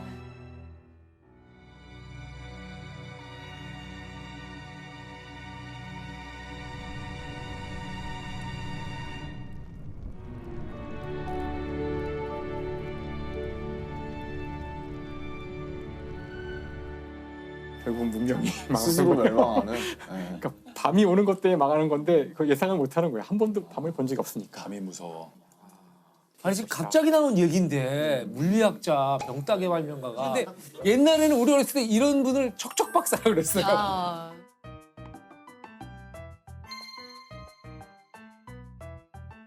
과학 전문 책방에서 한번 모여봤는데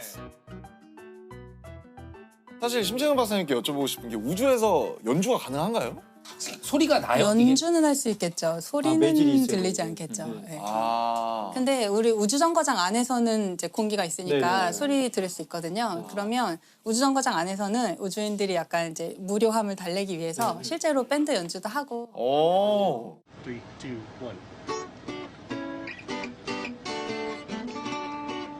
쓰레기통 같은 거 뒤집어서 드럼으로 쓰고. 기묘한 식의, 경험이죠. 예. 그러면 이렇게 뭐 이렇게 표면에서 하는 거는 불가능한 거네요. 연주를 하는 건 의미가 얘는 없는 거네요. 달처럼 생겼는데 달에서는 안 될 것 같고요. 화성에서는 될 것 같고. 가능하겠네. 대기가 있으니까. 네, 여기서 가능합니다. 근데 소리가 없어도 이렇게 이게 진동이니까 이걸 손을 대면 느껴지지 않을까요, 소리가? 그러니까 흔들리니까 움직이는 약간의 진동을 움직임이 몸을 느낄 타서 이렇게 가면 물론 우리가 듣는 것처럼 이렇게 소리만큼 잘 들리지는 않겠지만 이 몸을 타고 이렇게 진동이 느껴져서 음악을 느낄 수 있을 것 같아요. 결국은 진동만 전달되면 되는데 충분히 크면 아마도 소리가 없어도 음악을 즐길 수 있을 거라는 생각이 궁금하네요. 얼마 전에 뭐 나사에서 블랙홀 소리를 공개했다고 들었어요. 그게 아, 네네. 우주의 소리가 전달이 안 되잖아요. 그렇죠. 전달은 안 돼서 네. 그건 이제 블랙홀을 우리가 관측을 하면 이렇게 파동이 이렇게 퍼져 나오는 거를 관측했는데 그거를 사람이 들을 수 있는 주파수로 변환해서 그러니까 우리가 그냥 짐작 정도로 할 수 있게 이제 음향화 소리가 해준 어떤가요? 거고요. 막 왠지 수다라라라라 이런 건 아닐 거 아니에요. 그렇게 아름다운 소리는 아니었고 약간 기괴한 소리 이렇게 막 공포 영화의 배경음악으로 나올 것 같은 그런 소리이기도 했는데. 네.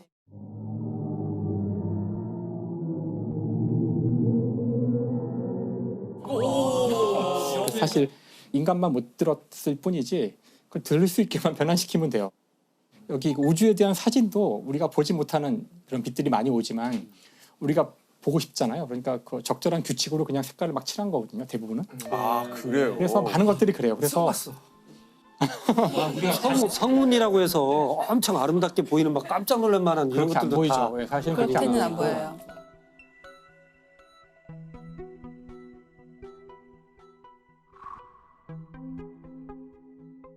왜냐면 그 가시광선은 그 오는 빛에 이 존재하는 모든 전자기파 가운데 아주 좁은 영역이기 때문에 우주에서는 온갖 종류의 전자기파가 오니까 이걸 우리가 보고 싶으면은 우리가 볼 수 있는 영역으로 다 이렇게 매핑만 해주면 그 우리가 보는 식으로 만들 수 있거든요. 그래서 우리가 뭐 제임스 웹 우주망원경에서 요새 사진 예쁜 사진들이 많이 오고 있는데 우리 눈으로 봤을 때 그 모습은 아니고요.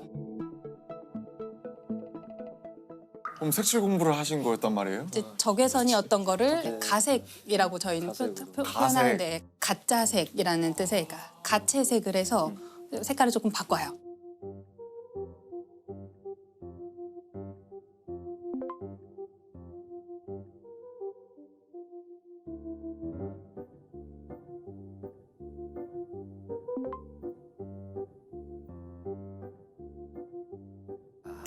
이제 돌아와서 자 그렇다면 우리가 심채경 박사님이 사랑한 인간 이 주제를 들으셨을 때 고민이 많으셨다고 그랬잖아요. 너무 고민을 많이 했어요. 일단 사랑이란 무엇인가부터 시작해야 했고 우리는 어떤 사람을 사랑하는가? 우리가 사랑한다는 것은 사실인가? 실제로 무엇을 사랑하는 것인가? 이런 생각을 사실 되게 많이 했어요. 너무 많은 고민을 쓸데없이 많이 했는데 우리 이제 쓸데없는 얘기하는 프로그램이니까 그 제가 좋아하는 작가 중에 이제 알랭 드보통이라는 작가 있는데 이 작가가 사랑에 관한 3부작을 쓰면서 이제 좀 사랑에 대해서 말하는 작가의 대표 작가 중에 한 명이 됐어요. 이제 알랭 보통의 책에서는 사랑이란 주제, 남녀 간의 사랑이란 주제를 놓고 여러 방면에서 조명을 하는데요. 그 작품을 보면 우리가 이렇게 연애를 하고 사랑하는 사람을 만나고 하는 게 그 사람을 정말 사랑하는 걸 수도 있지만 그 사람과 함께 있는 이 순간에 나를 사랑한다는 거예요. 내가 이렇게 멋진 식당에 가서 맛있는 걸 먹고 있는 나. 멋진 어떤 상대방과 함께 동반하여서 이 풍경과 분위기를 즐기고 있는 나를 사랑한다는 거예요. 그 지적이 저는 굉장히 많이 와닿았고요. 저는 제가 사랑하는 사람은 어떤 사람인가, 나는 누구를 사랑하는가를 생각했을 때 일단은 남편분은 아니신 것 같고. 서론이 너무 길었나요? 저는 전 것 같아요. 저는 일단 제가 제일 좋고 저를 제일 사랑하고 있고 다른 사람들을 볼 때 자기 자신을 잘 사랑하는 사람을 되게 좋아해요. 그렇죠. 자기 자신을 잘 사랑하고 있다는 거는 자기 자신의 모든 면을 잘 받아들이고 있고 네. 자기 자신에 대해서 잘 파악하고 있고 그런 사람이라고 생각을 해요. 제가 이제 대학원에 오고 싶어하는 혹은 천문학자가 되고 싶어하는 이제 후배들이 이제 저한테 가끔 고민 상담을 하러 올 때가 있는데 전 천문학 하고 싶은데 어떻게 하면 되나요? 아니면 자기는 과학자 되고 싶은데 수학 과학을 잘 못해요. 물리 어려워요. 이런 식의 질문을 하러 와요. 그러니까 제가 그 친구들한테 그걸 물어봐요.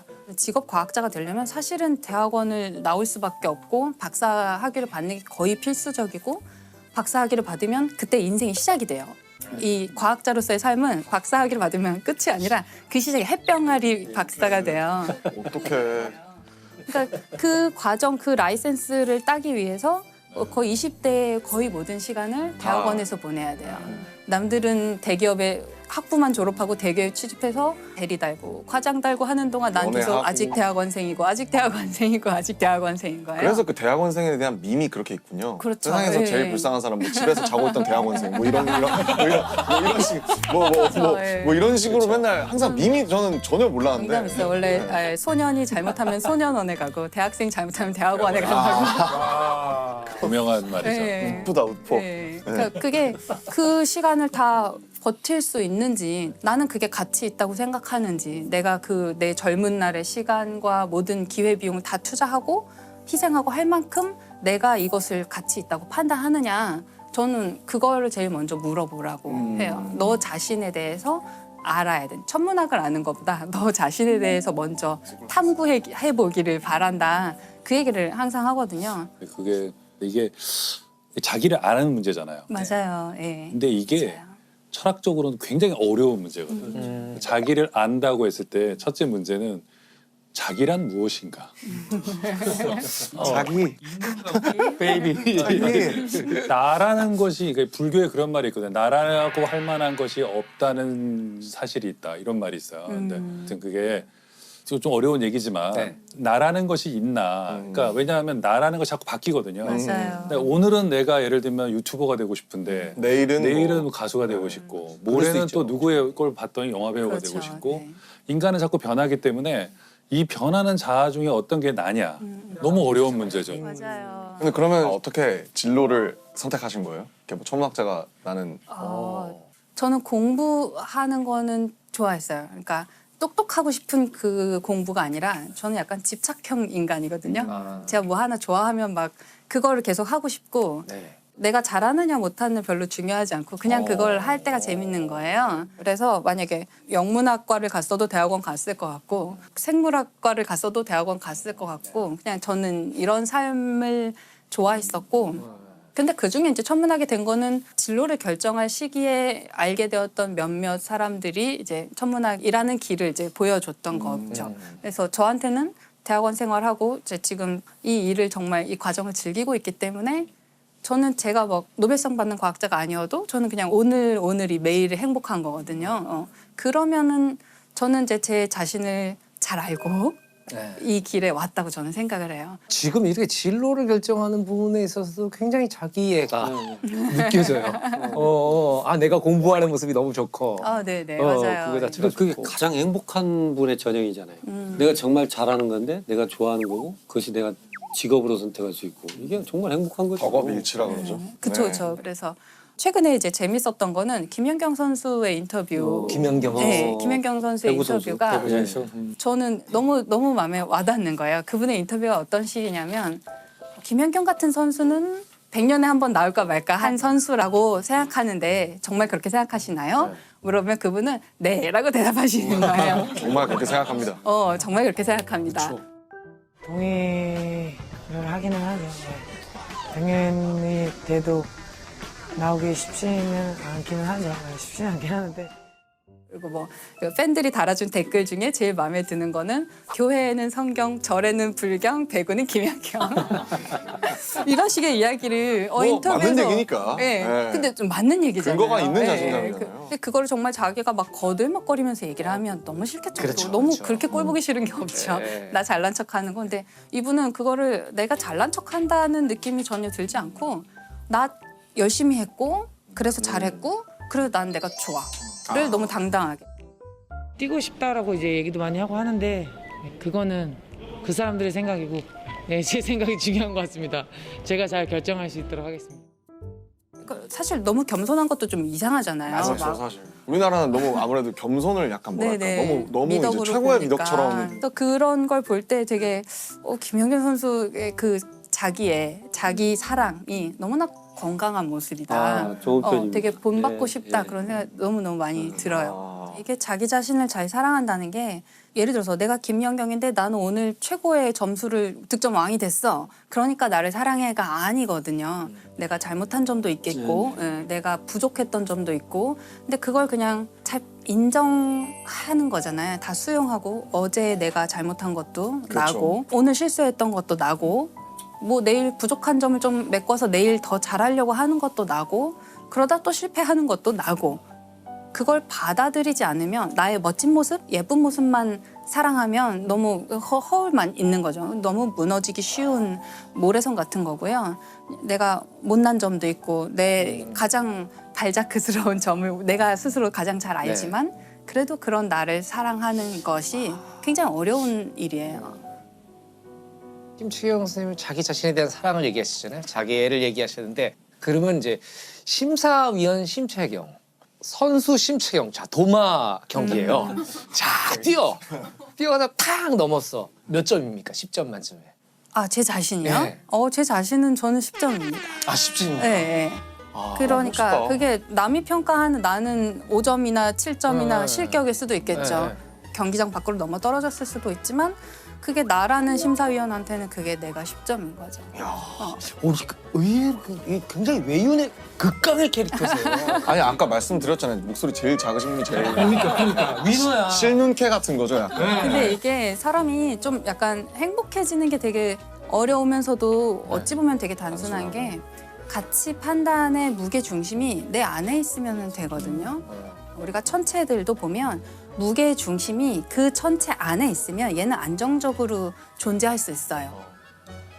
근데 이 천체가 다른 천체들과 주고받는 무게 중심이 이 천체 밖에 있으면 궤도가 계속 섭동이 되는 거예요.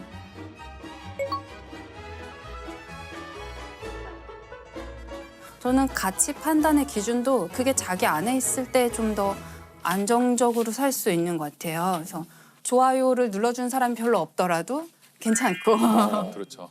사실 그 지점인데 그 가치 판단의 무게 중심이 본인 안에 있기가 갈수록 힘들어지고 있어요. 그럴 수 있어요. 왜냐면 알고리즘이라는 것들이 계속 나에 대해서 데이터를 맞춰서 분석해주고 뭘 추천해주고 하는데 그거를 제가 좋아하는 내 색이라고 받아들이면서 사실은 비슷비슷한 테이스트나 비슷비슷한 색을 갖게 되는데 근데 나는 또 굉장히 내가 유니크한 무언가 뭐라고 생각을 하면서 사실은 끊임없이 그 알고리즘과 시스템의 영향을 계속 노출되는 세상이잖아요. 맞아요. 그래서 그 가치 판단의 무게 중심을 그 자기 안에 두는 게 사실은 연령이 저는 낮을수록 스마트폰에 친할수록 훨씬 더 어려워질 거라고 생각해요. 네. 오히려 좀 혼란스러울 것 같아요. 그 SNS나 네, 네. 아까 말씀하신 것처럼 자기 안에 있어야 된다고 그러는데 그 자기가 있느냐 이게 일단 문제고. 이러면 오늘 녹화가 안 끝나요. 이걸 좀 반대로 생각해 보면 나의 경계를 조금 희미하게 흐릿하게 두는 것도 저는 좋은 것 같아요. 그래서 좋아요 수에 집착하는 나 어때? 상관없잖아요. 그럴 수도 있다. 네, 알고리즘이 추천하는 대로 그 알고리즘 아주 충실하게 따라가서 그걸 취향이 내 취향이라고 생각하는 나 또 어때? 네, 그것도 괜찮다고 저는 생각하거든요. 그래서 내가 나라는 자기 자신을 너무 촘촘하게 너무 가둬놓으면 그 안에 무게중심을 잡는 거는 발레리나가 발끝으로 서 있는 거랑 똑같은 거예요. 너무 쉽게 무게중심이 흔들릴 수 있어요. 근데 내 자신이 아주 바닥에 그냥 철푸덕 주저앉아 있거나 누워있다고 생각하면 무게중심을 내 안에 유지하기가 너무 쉽거든요. 그래서 그런 면에서 조금 자기 자신한테 너무 엄격하거나 너무 어떤 특정한 모양으로 내가 있기를 기대하지 않는 것도 괜찮다고 저는 생각하거든요.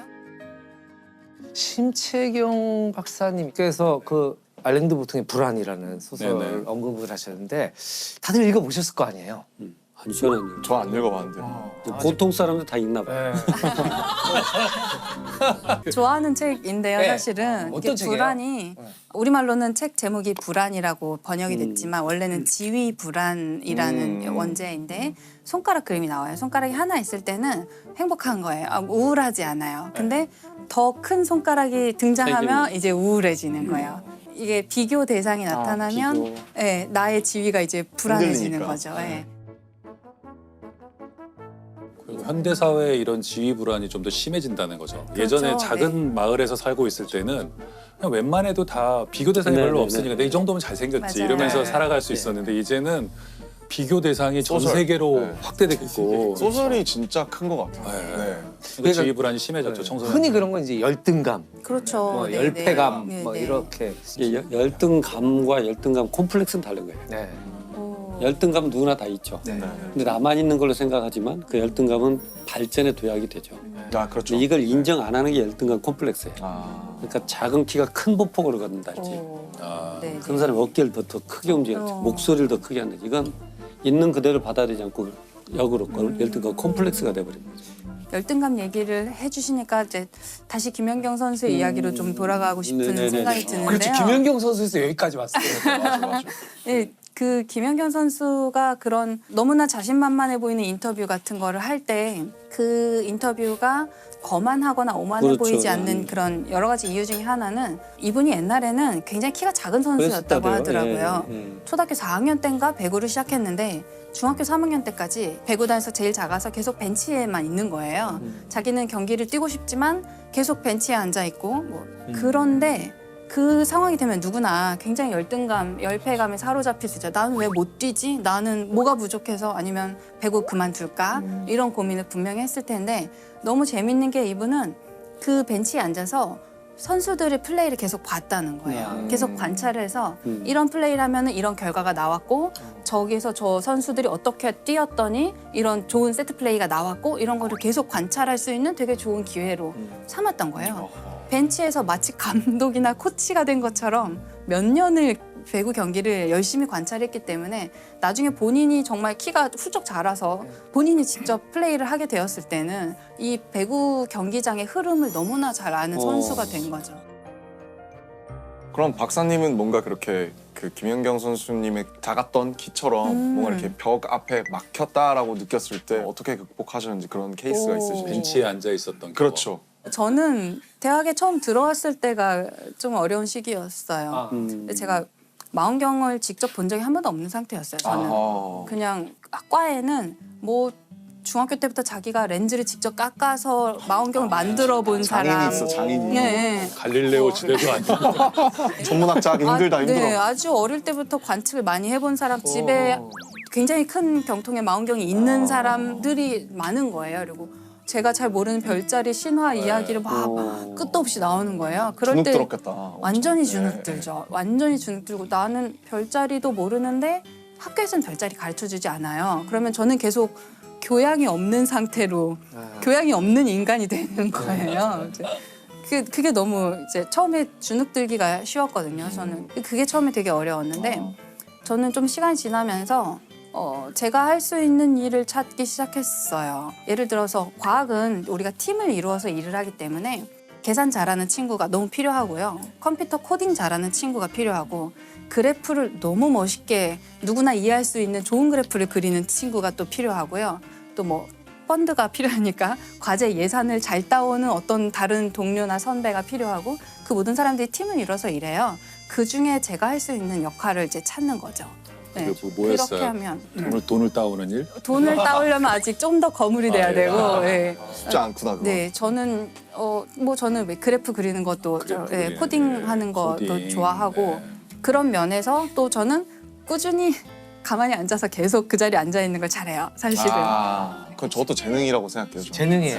네. 쉽게 질리는 사람도 있는데 너가 열심히 하고 하다가 다 못하겠으면 나한테 주고 가. 너 가. 그럼 내가 앉아서 나머지 하고 있을게. 오케이. 그러면 이제 다음날 그 친구가 와서 또 잘하는 거예요. 그래서 저는 운이 좋게도 과학은 팀을 이루어서 일을 하니까 저도 어딘가에 톱니바퀴가 맞는 데가 있는 거예요. 잘 찾아 들어가면. 제가 욕심을 막 부려서 저라는 퍼즐이 안 맞는 엉뚱한 곳에 가서 저를 막 끼워 넣으려고 하면 너무 괴로운데 그냥 그 순간에 그 팀에서 내가 할 수 있는 일을 계속 찾는 거죠. 그러면은 그럭저럭 지낼만 해요.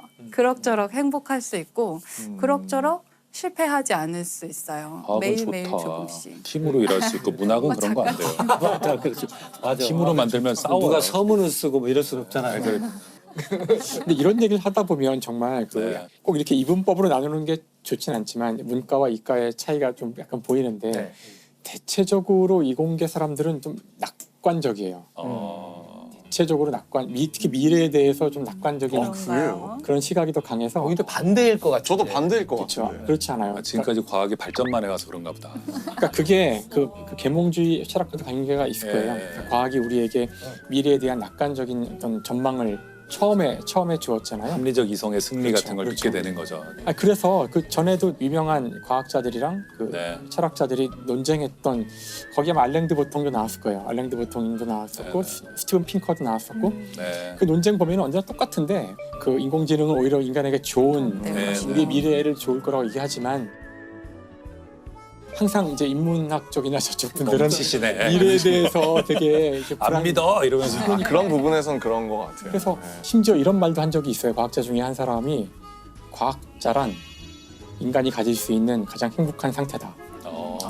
저는 이해가 가요. 왜냐하면 내가 정말 중요한 연구를 하고 이것이 충분히 입증된다면 이 공동체 사람들은 시간이 걸릴지는 몰라도 결국 이걸 받아들일 것이다. 이런 믿음이 있지만 예술계는 그렇지는 않거든요. 내가 생각할 때 너무나 탁월한 작품을 만들고 주변에 꽤 많은 사람이 동의하더라도 망할 수 있는 거죠. 지금 교수님 말씀하시니까 저희는 벤치에 앉아 있는 순간이 매우 길죠. 3년, 4년. 네. 이러니까 이 작품을 하다 이 작품이 잘못해서 엎어지고 이 작품에서 엎어지고. 그동안 그래서 다른 감독들은 성공하고 그걸 계속 보는 거죠. 그렇죠. 저도 뭐 생각해 보니까 처음에 이제 영화 감독이 됐을 때 그 기술적인 것들을 너무 모르는 거예요. 저는 연출부 아주 잠깐 하고 시나리오 작가로 데뷔를 해가지고 시나리오를 하다가 나중에 이제 그 감독 데뷔의 기회를 맞은 거거든요.